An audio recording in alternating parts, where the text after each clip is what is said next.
Punjab assembly में तमाम कानूनी मराहिल मुकम्मल हो गए। डिप्टी स्पीकर वासिक क़य्यूम ने भी ओहदे का हल्फ उठा लिया। पंजाब असेंबली ने फौरी ऐवान की धुआंधार कार्रवाई भी शुरू कर दी।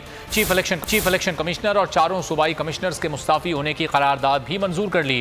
मुल्क में साफ शफाफ इलेक्शन के इनेकाद का मुतालबा भी कर दिया गया। पिछली हुकूमत की जानिब से सेक्रेटरी कानून को दिए गए इख्तियारात वापस, सेक्रेटरी असेंबली को तफवीज़ करने की करारदाद भी मंजूर कर ली गई।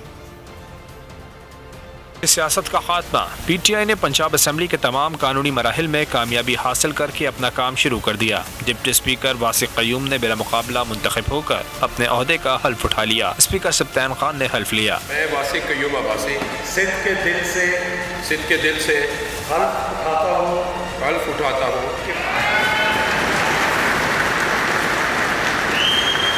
पंजाब असेंबली इजलास ने धुआंधार करारदादें भी मंजूर कर डाली। तहरीक इंसाफ के रुकन असेंबली सईद अब्बास ने करारदाद पेश की कि चीफ इलेक्शन कमिश्नर और 4 सूबाई कमिश्नर्स मुस्ताफी हों ताकि मुल्क में मुनसिफाना इंतखाबात की राह हमवार हो सके। ऐवान ने करारदाद मंजूर कर ली। करारदाद में कहा गया कि आलमी साजिश के तहत कानूनी हुकूमत को गिराया गया। मुल्क में बदतरीन माशी बहरान पैदा हो चुका है। ऐवान मुतालबा करता है कि तमाम सियासी जमातें शफाफ इंतखाबात को यकीनी बनाने के लिए मुतफ़र्रिक़ा तौर पर इक़दाम करें। ये ऐवान नाकाबिले तदीद ठोस शवाहिद की बुनियाद पर मौजूदा इलेक्शन कमीशन ऑफ पाकिस्तान पर शदीद तहफ़्फ़ुज़ात का इज़हार करता है और मुतालबा करता है कि मौजूदा चीफ इलेक्शन कमिश्नर और मेंबरान इलेक्शन कमीशन फौरी तौर पर मुस्तफ़ा हों, गैर मुतनाज़ा इलेक्शन कमीशन की तश्कील करे जो कि वक्त की अहम ज़रूरत है। पंजाब असेंबली ने पिछली हुकूमत की जानिब से सेक्रेटरी कानून को दिए गए इख्तियारात वापस सेक्रेटरी असेंबली को तफवीज़ करने की करारदाद भी मंजूर कर ली।